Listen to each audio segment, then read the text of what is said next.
Thank you to all the rabbis, and it's really amazing to see communities coming together to learn something very special.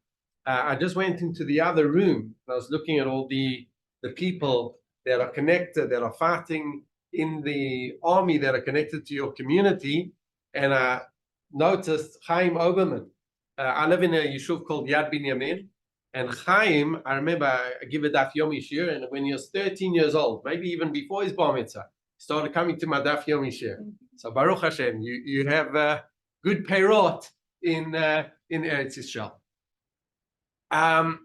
Besides for Tzurba M'Rabanan, I run a program called Manigut Toranit. Manigut Toranit is a post-smicha program, and I have a lot of all of them learn for 5 years in a post-smicha program, and then they go on shlichut. A lot of the stories that I'm going to be talking about tonight are not from my personal stories, but I've got a group of rabbis that have been in the north, have been in Gaza, have been in Jenin. So it's really an amalgamation of questions that we've got a WhatsApp between the group, which is usually from the Beit Midrash to think, but sometimes it goes from the north, from Gaza, when they can take their phones in. So let me begin with a question that Ori, one of our guys, he was in Gaza, and the way it works generally with the foot soldiers is that they have to clear out a building, make sure that there are no terrorists, and then they move on. And sometimes they will clear out a building, and then the Chayalim will sleep there for a day or two before moving on to the next road or whatever it is. So he's got a mem, he's got an officer who's not really, we'd call it, he's not religious, but he's very religious at heart. And he has in his ephod, in his gear, he brings a mezuzah. And every time the Chayalim, whenever they sleep in one of these buildings, he always decides that he wants to put up a mezuzah.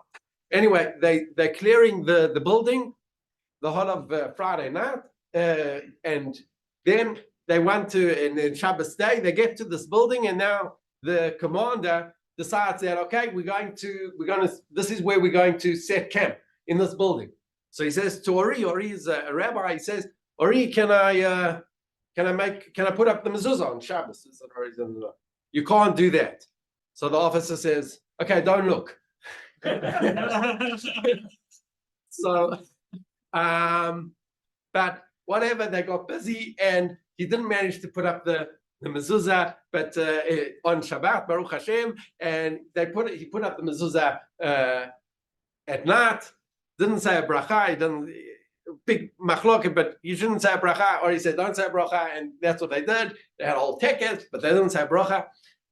The next day, there were 2 houses that they could have that they had to choose where they were staying. That house or the house next to. And the Chayalim, when they're going to a building, so they stand at the door for the building 24/7. You know, the Chayalim keep on doing guard duty that no one comes into the building. And then Ori was literally doing guard duty, and he just heard a massive explosion. He got blown backwards by the hedef. I don't know how you say that in English. The force, yeah. And what happened was the entire other building had been destroyed, and all the Chayalim in his building, Baruch Hashem, were saved. So let me go back a step. Let's go back to the 7th of October. Let me tell you where I was. And 7th of October, I'm in Yad Binyamin. I'm sitting with my family, and we just, like pretty much 70% of Israel, are in our bomb shelters. Just, we don't know what's going on for 3 hours. We've been in bomb shelters before, but this was crazy. And then Motzei, the next day, my brother calls me up and says that his niece needs a place. His daughter, my niece, needs a place to stay. Her husband, Neria, is an officer in the army. He decided, they live in the north, he just heard that there was a balagan going. He just put on his madim without knowing anything, got in a car and started driving, and he got tramps with everybody, and he got to the Gaza area, started fighting, was fighting for 30 hours, and unfortunately got shot, but they airlifted him to Beilinson Hospital, and he's okay. Baruch Hashem, he's okay. And so my niece needed a place to stay because we are closer to the south, so okay, so that's, and then 6 weeks later, Neria is back in Gaza, leading his, now he's a tank officer. When he was fighting for 30 hours, he was fighting like a foot soldier, but really he's a tank officer. So he got shot in the foot, but Baruch Hashem, he's going back there. So my other niece now, so my room downstairs, my first niece was using it. Now my other niece, her husband, Aryeh Eitam, he's in Egoz, and he is in Gaza. And she hears that he, they're not ever sure when they're coming out, but they get a sense. She's been married for 8 months. So she comes to stay with us because she's, again, living up north. And the soldiers get a few hours where they can kind of come so she can go and meet her. So she started staying with us. And this leads us to a very interesting question that happens for many of the Chaim. And the question is like this: at least in the beginning of the war, pretty much for the first 2 months, some it's still happening, but now it's a bit better, but at least for the first 2 months, soldiers were given, sometimes when they were given 24 hours. So you can go home and you got to be back within 24 hours so that the other soldier can go home. And that's how it was. For many of the units, that's what it was. So many of the soldiers are getting out at 10 o'clock on Friday morning, knowing that they have to be back at 10 o'clock Shabbos morning. And the question is, are you allowed to leave the base, drive to where you gotta get to, wherever your family is? You're going to drive on Friday morning. That's not a problem. It's not yet Shabbat.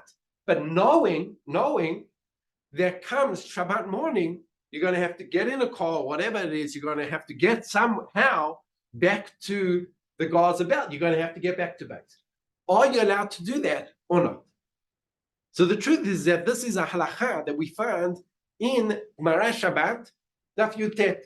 The Gemara says that you're not allowed to get on a ship 3 days before Shabbat. 3 days before Shabbat. Why not? The Gemara doesn't explain why.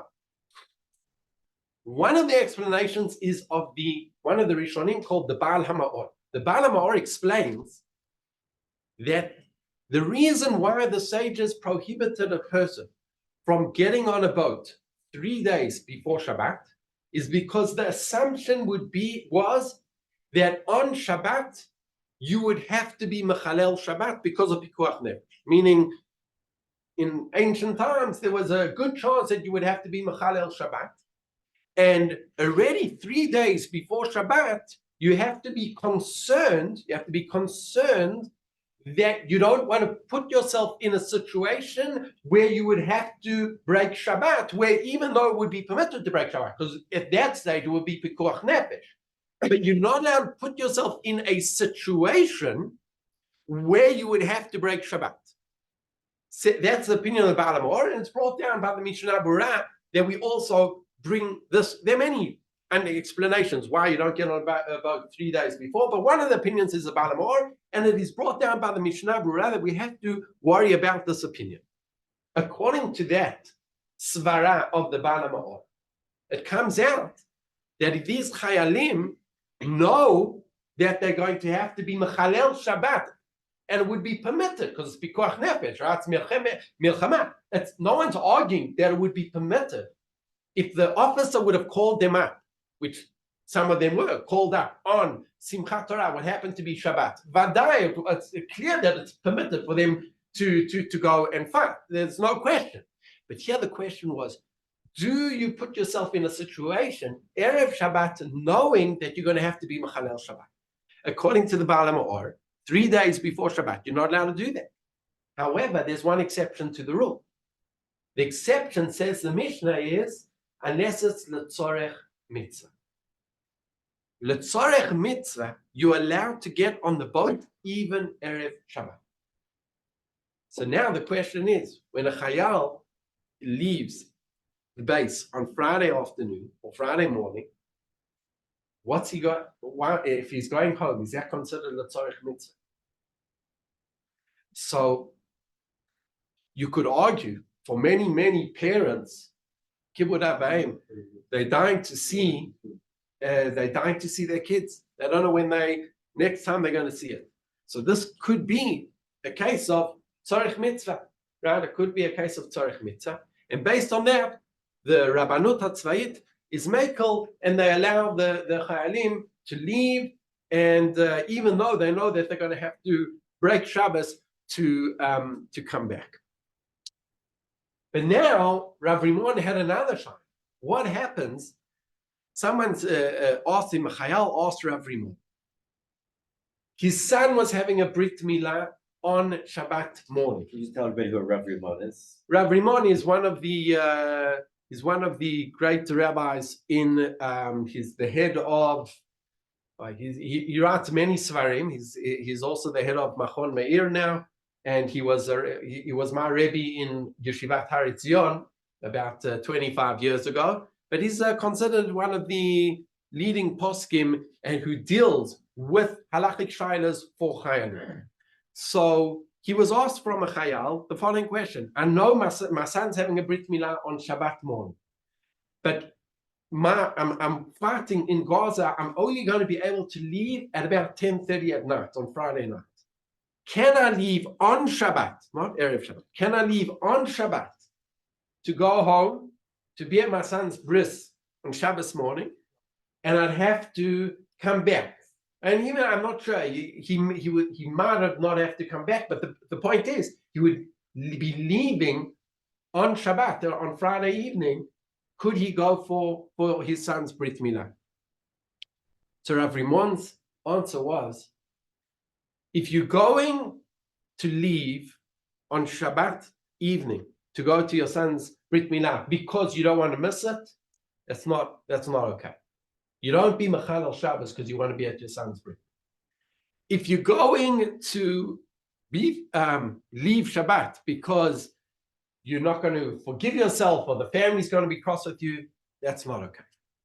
But if you're going because you feel that you're tired, you need a break, and you've been fighting for 2.5 weeks, and you need, even for a few hours, this will give you strength to carry on fighting. In that case, you can go home. You know, if this is going to give you strength to continue fighting, to be a better chayal, that is the only reason that you're allowed to leave.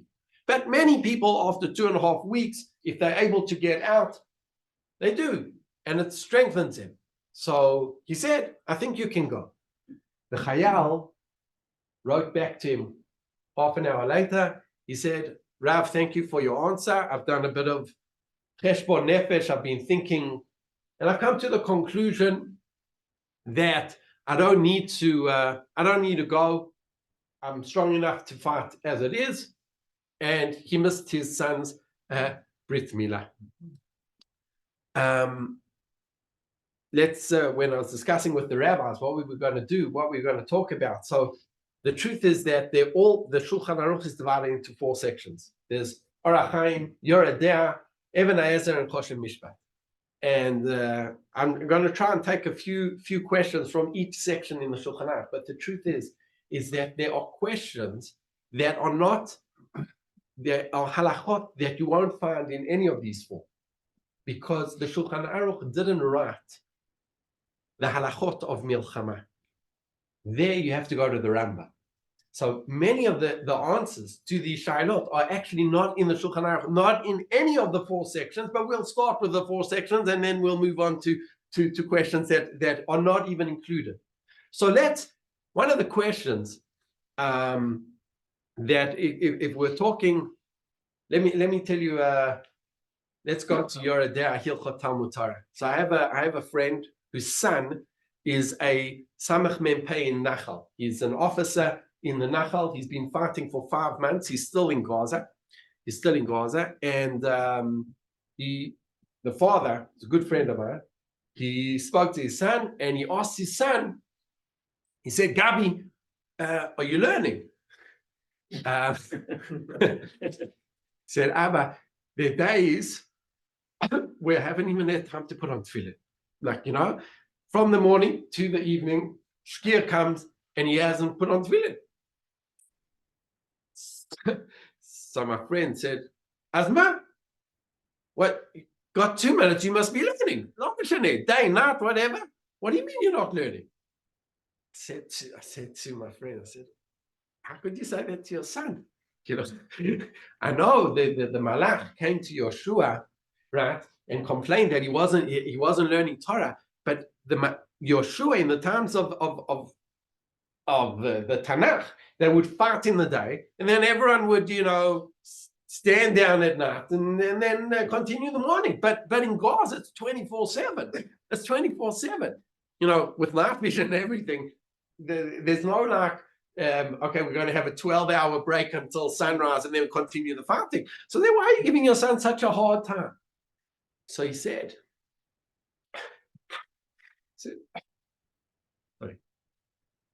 you don't understand. The reason I'm giving my son a hard time because I want him to come home. Torah Matzla Magna. The Gemara says that if he's learning, he'll have extra protection. So I want my son to have extra protection. And what was amazing? What was amazing was the son said, Abba, you're right. And he took upon himself that he's got to find time to learn. I have one of my other guys, Lavi, who also was in Gaza, and he's in the tanks unit.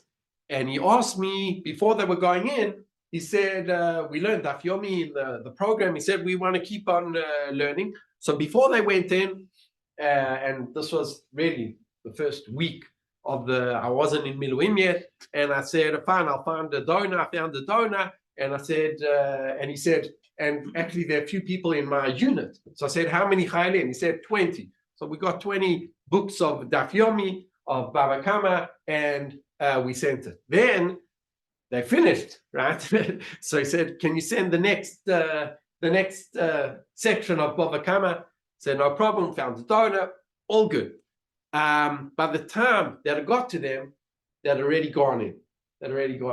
Later I heard that the Rasap is a person who's in charge of the logistics of the Chayalim, making sure that they've got uniform, that they've got food, that's what a Rasap is in charge. The Rasap doesn't necessarily go in with the Chayalim. He stays behind and he's making sure that they're getting what they need. So he gets a list of what from the officer of everything that needs to be done. So he's going through tick, tick, tick. Then he goes on the kesher and he says to the officer, he says, what is Baba Kuf Mem Aleph? What is that? The Chayalim were asking for Gmarot in Gaza. That's how special what's going on in Gaza. Based on that, another shaila of Hilchot Tefillah. This was another question asked to Rabbi Doron. Chayal asked, he said, listen, in Gaza, we don't have a Sefer Torah. So when we do daven and we say Tachanun, usually the halacha is, the Rama brings down, Kuf Lamed Aleph, that you only recite Tachanun, you only lean where there's a Sefer Torah. But if you don't have a Sefer Torah, then you don't lean. So the Chayal said, can we lean? Should the Chayalim lean? Strange question. What difference does it make if you're fighting or not? If there's no Sefer Torah, Lifora, you shouldn't lean. What was the idea behind the Chayal? Why are you only allowed to lean when there's a Sefer Torah? Where's the source for it? It's based on one of the Rishonim called the Rokeach. The Rokeach quotes a pasuk in Yoshua. Yoshua, it says, "Vayipol al panav lifnei Aron Hashem." He fell in front of Hashem, fell on his face in front of the ark of God, and based on that, we only lean right in front of a Sefer Torah, which is similar to the Aron Hashem. Yafeh. Brought down by the Ramah, and that's how we pass it. At least Ashkenazim, that's how we pass it. However, there's one exception to the rule. The exception is, what does it mean lifnei Aron Hashem? In front of the Shekhinah. The halacha is that in Yerushalayim, it's considered wherever you are, even if you don't have a Sefer Torah, all of Yerushalayim, you lean. When you say Tachnun, you lean. Why? Because all of the Yerushalayim is considered Lifnei Hashchina. At least according to Rav Chukatzinsi, Rav Shlomo Zalman Auerbach says only the old city, but get the idea. The Pasuk in Va'et Hanan says about war. It says, Hashem mithalech bekerev machanecha. That God is in the camp. He's in the camp with the Chayalim. So this Chayal thought, so hold on a second. If the Shekhinah is with us, so maybe we don't need a Sefer Torah. And Rav Rimon's psak was 100% you're right. 100% you're right. The Shekhinah is with you. Very, very powerful. Very, very powerful. You're learning Hilchot Shabbat. I was sitting on a hilltop in Miluim, just outside Ma'aleh Adumim. Six soldiers, and we're sitting facing an Arab town called Abadia. Unfortunately, one of the last attack on Ma'aleh Adumim, the terrorists came through Beit Shemesh, through Abadia, went and did his attack. Anyway, we're sitting there, and there's six soldiers. We're on this hilltop, and we're facing Abadia. And so Friday night, I say Kiddush, and one of the Chayalim, usually it was very nice. All the Chayalim came, all the five others, we heard Kiddush, we sat, whatever, we made sure that everyone heard Kiddush. One of the Chayalim, I don't know, he said, not for me, whatever, or he was tired, he said he's going to sleep, he's not. Shabbos morning, I want to make Kiddush again. And here he comes and said, Eliezer, you want me to say Kiddush? Of course. Very, but Neshama is very, very from. So, of course, so now I had a question. I said, hold on a second, but he didn't say Kiddush. He didn't hear Kiddush on Friday night. Now, what's the difference between Kiddush on Friday night and Kiddush Shabbos morning? Yafeh, Doraisa de Rabbanan. Nachon. And the Kiddush, the way you say it, the formulation is that Shabbos morning, strictly speaking, what's Kiddush? Baruch Atah Hashem Borei Pri Hagafin. Okay, we add in a few psukim, but if you just say Borei Pri Hagafin, that's Kiddush. On Friday night, what's the Kiddush? There's Borei Pri Hagafin, yeah, but there's the bracha of Mekadesh HaShabbat. That's right. That's the extra bracha, based because it's Doraita. Okay. So now I'm thinking, hold on a second, which Kiddush should I make? I said Mekadesh HaShabbat. I said Kiddush on Friday night. But he hadn't heard Kiddush on Friday night. So now I'm going to say Kiddush on Shabbos morning. I'm just going to say Borei Pri Hagafin. So I made Kiddush on Shabbos morning with the Friday night nusach. Without the Vayichulu, I made Kiddush again. With the whole bracha, to Mekadesh HaShabbat, etc., etc. Why? Because the Shulchan Aruch paskins in Reish Ayin Aleph that if a person didn't recite Kiddush on Friday night, then the Kiddush that they recite on Shabbos morning is the Kiddush that you say Friday night without the Vayichulu. Now, but I had said it, but he hadn't heard it. So how could I say it? Because Kol Yisrael are raving Zivas. Kol Yisrael, all of Am Yisrael are connected. And I want to say on that idea, I had another Chayal, his name's Dror, who was with me for about 2 months in Miluim. And what was so unbelievable about this guy, Dror, he's living in Budapest. He is going out with a non-Jew from Bosnia or Sarajevo, I don't know, one of them, for the last 4 years. Like, they're almost, in his mind, it's like he had closed his bank account in Israel. I mean, he didn't even have a bank account. When the army wants to try and pay you, he didn't have a bank account. Come 7th of October, And he got on a plane. I said, Dror, just explain this to me, okay? I didn't say it to him like this, but basically, here you have a person who had disconnected from his Yiddishkeit completely, disconnected from Am Israel. I'm saying he is left Israel, living in Budapest with a non-Jew, seemingly no connection to anything. I said, Dror, explain, why did you come? Left everything, his business, everything. And couldn't give said, I don't know. Just felt I have to come. Kol Yisrael raving zeh. It's unbelievable. The koach, all of us are in it together, and we all connected to each other.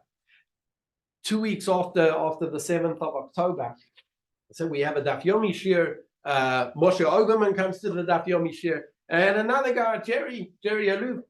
And Jerry said, this week it's at me. We have it at rotating houses. This week it's at me. I'm having a Sudat Odaya. Okay, fine. Get there Shabbos morning. I said, what's the Sudat Odaya about? He said, my son was, can't remember which unit he's in. One of the units, he got shot in his chest. But thank God, nothing happened. He was wearing a ceramic vest.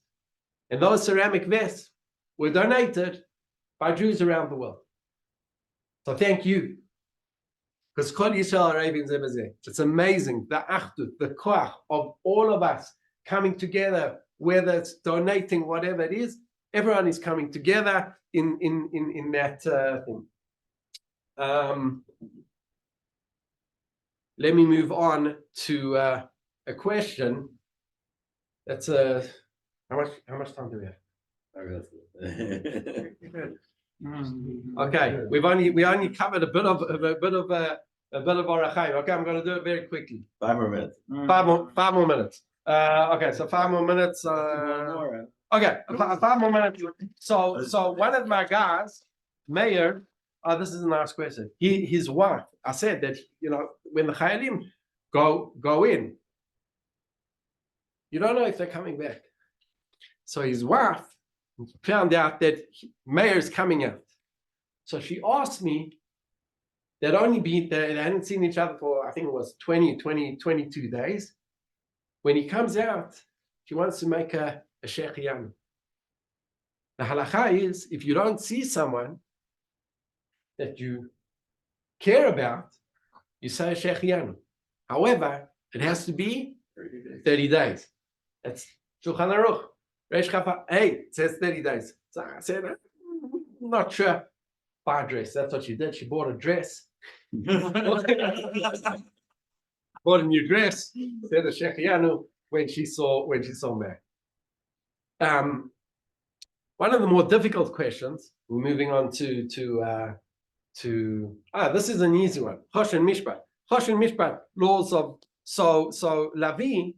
One of the guys, he was in Gaza, and he told me, he said, like, when they're there, they go into these houses, they can take anything, whatever's there. Should they touch it? Should they not? What's the halacha? The biza, the booty of war. Is that the word? Yeah. So is that spoils? The spoils of war. What's the halacha? Are you allowed to take it or you're not allowed to take it? Tzahal forbids any of the chayalim from taking it. But what's the halacha? So the truth is, according to the halacha, in most wars, you're allowed to take the spoils. In fact, all of our kashrut is based on the spoils of a war with Midian, right? Of how we have to kasher the kalim from the Midianites, meaning we took the spoils of war. That's in principle, most wars. There are a few wars where we're not allowed to touch it. One of them is Amalek. And the other is Megillat Esther. When they fought Megillat Esther, in the Megillah it says that the Jews didn't touch the spoils. So they didn't take any of the spoils. And I think the answer is because there's a difference when you're fighting a usual war. The way of war, you take spoils. But this isn't a usual war. This isn't a war for about territory. this is a war between good and evil. And when you're fighting an Amalek, you don't touch it. So I don't know if that's halachically absolute. Tzahal says you're not allowed to touch it, but that's what the conclusion is anyway, that you can't do it because Tzahal says you're not allowed to. But I think in this war, we're not trying to make this a usual war. This isn't a usual war. This is about eradicating evil.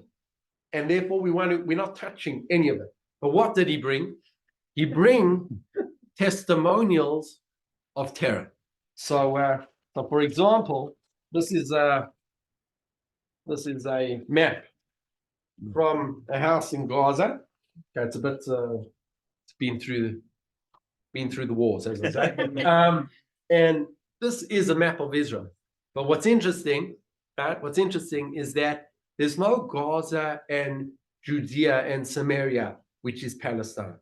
You have the entire Israel as we know is Palestine, except for Golan, because I think that belongs to Syria, right? But other than that, everything over here is Palestine. And look what's at the top, the Al-Aqsa. Everything that they do, they connect to the Al-Aqsa Mosque. That's what they're teaching. That's just one. That's a private home. That was in a private home. And he said it's in every home. It's like, it's just, you're going there. This is a certificate of a boy who was able to complete an RPG course so he can go and kill civilians. That's what they're teaching. And then what did he give me? He said what they did take were the only thing that he took for the spoils of war were some seashells from the Gaza beach. That's what they did take. But okay. So that's in terms of Choshen Mishpat. Want to deal with one last issue, and that is Even HaEzer. We're dealing with very, very difficult issues of 7th of October. Many of the victims we weren't even able to identify. We're learning in Daf Yomi, Masechet Bava Metzia, and the Gemara in Bava Metzia, we're going to get to it, I think, few days.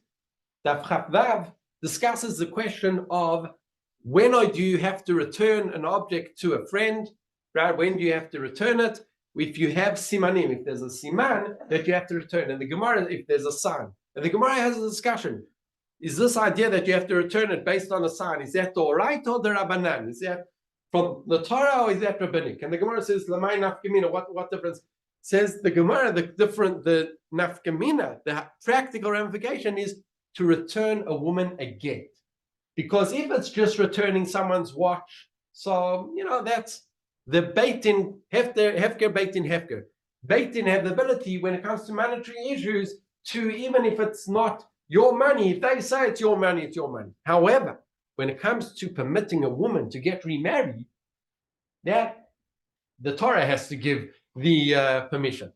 So this whole idea of based on simanim, whether you can permit a woman to get remarried, that's the Gemara's conclusion. That's a nafkamina. Unfortunately, on the 7th of October and since then, the Rabbanut Hatzvayit has had to decide issues of agunot based on simanim. Siman muvhak. And lemaisa we make it. Lemaisa, that's how we pass it. That you can, if it's a siman muvhak, that it's a sign that is very unique.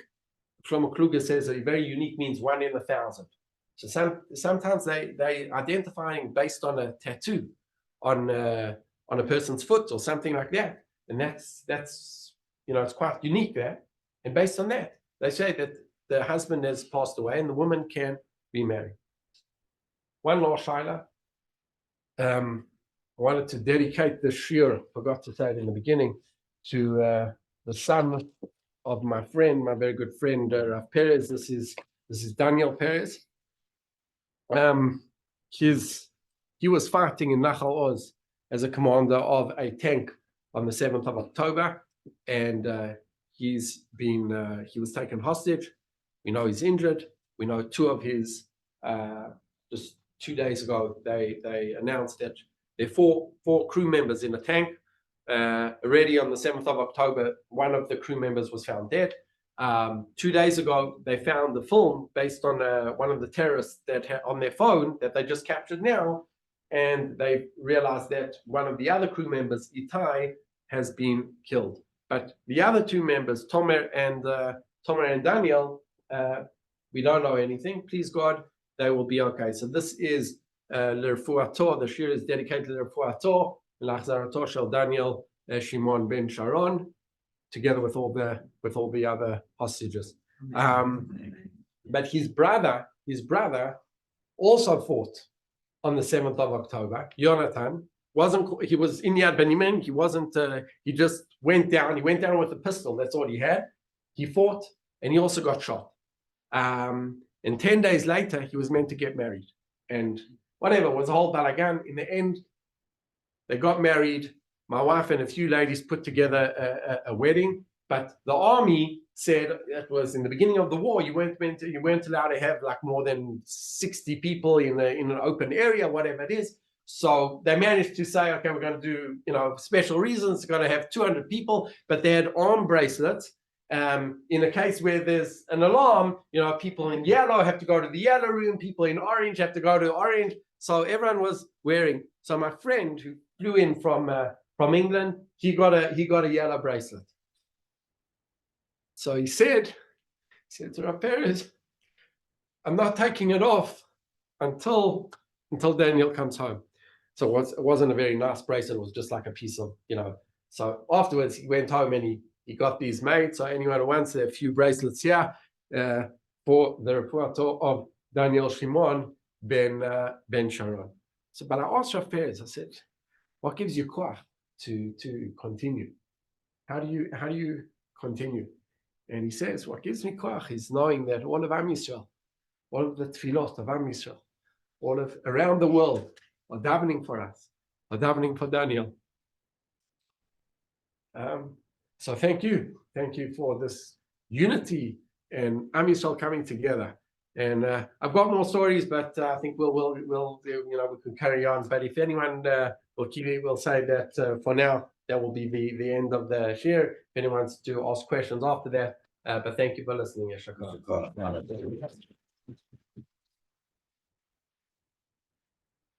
What inspired you to start the program? So I didn't start the Tzurba M'Rabanan. Tzurba M'Rabanan was started by Rabbi Ghazi. He wrote the entire Hebrew, and it's been going for 20 years. Rabbi Ghazi lives in Yad Binyamin. I actually go to a shir of his every week. And one of the guys in Madaf Yomi, Johnny Yuko, he said to me, you've got to get this to the English speaking world. It's not fair. It's like, this is something that the English speaking community could really benefit from. So to cut that's how it all started. It took about 6 months until we got it together. But myself and Rav Perez, who I was just speaking about, so Manigut Toranit, my program, we're in charge of putting the translation together, etc. Mizrahi, Rav Perez, and Rav Ghazi, we got together and we made a partnership to try and get it to the English-speaking communities. And Baruch Hashem, we've now got over 100 communities around the world giving shiurim.